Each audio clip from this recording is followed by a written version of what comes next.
ఓం నమో భగవతే వాసుదేవాయ నమః. శ్రీమద్ భగవద్గీత ఈరోజు 38వ భాగం గురించి వివరించబడును. భగవద్గీత మొత్తము 18 అధ్యాయాలు ఉండడం జరిగింది. మొదటి 2 అధ్యాయాలు అర్జున విషాద యోగము, సాంఖ్య యోగము పూర్తి అవ్వడం జరిగింది. ఈరోజు కర్మయోగము 3వ అధ్యాయం గురించి వివరించబడును. ఈ చెప్పేటువంటి అన్ని భాగాలన్నీ కూడా శ్రీకృష్ణ పరమాత్మకు మరియు శ్రీ శ్రీ శ్రీ విద్యాప్రకాశానందగిరి స్వాముల వారికి అంకితం చేసి చెప్పడం జరుగుతుంది. శ్రీకృష్ణ పరమాత్మ హృదయాన్ని పవిత్రం చేసుకున్నప్పుడే ఈ యొక్క మోక్షం అనేటువంటిది వస్తుంది అని చెప్పడం జరిగింది. హృదయ పవిత్రత కలగాలి అంటే పిల్లలకు కూడా చిన్నతనం నుంచే ఈ యొక్క ఆధ్యాత్మిక బోధన చేసినప్పుడే వాళ్ళ హృదయం అనేటువంటిది పవిత్రమవుతుంది అని చెప్పేసి శ్రీకృష్ణ పరమాత్మ చెప్పడం జరిగింది. శ్రీరామచంద్రమూర్తి ఆయన 16వ ఏటనే వశిష్ఠుని దగ్గర ఈ బోధన అనేటువంటిది నేర్చుకోవడం అనేటువంటిది జరిగింది.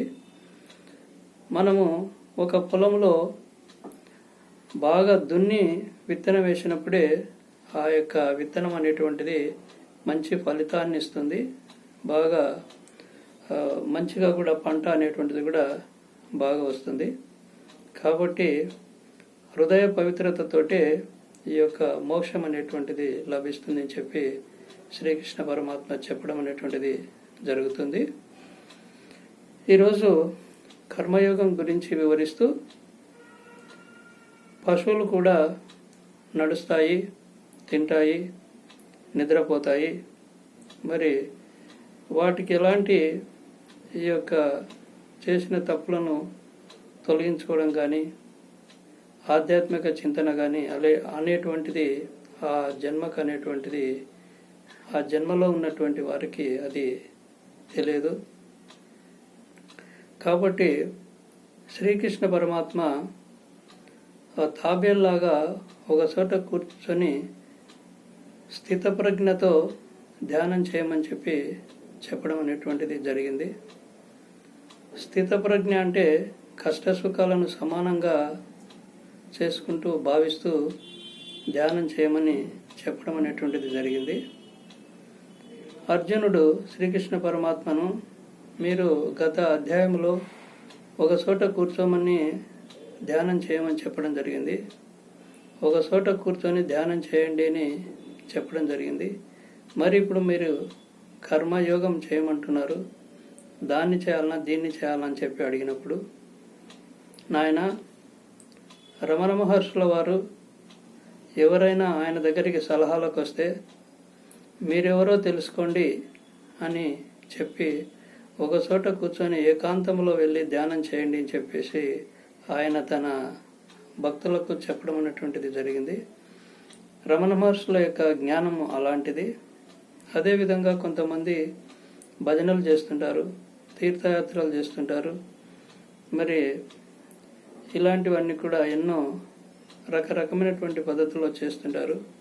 కానీ అది కూడా కర్మనే అని శ్రీకృష్ణ పరమాత్మ చెప్తూ, కానీ ఏ కర్మ చేసినా కూడా భక్తితో, శ్రద్ధతో, చిత్తశుద్ధితో, ఏకాగ్రతతో చేసినప్పుడు మాత్రమే వాటికి ఫలితం ఉంటుంది, పుణ్యం అనేటువంటిది వస్తుందని చెప్పి చెప్పడం జరిగింది.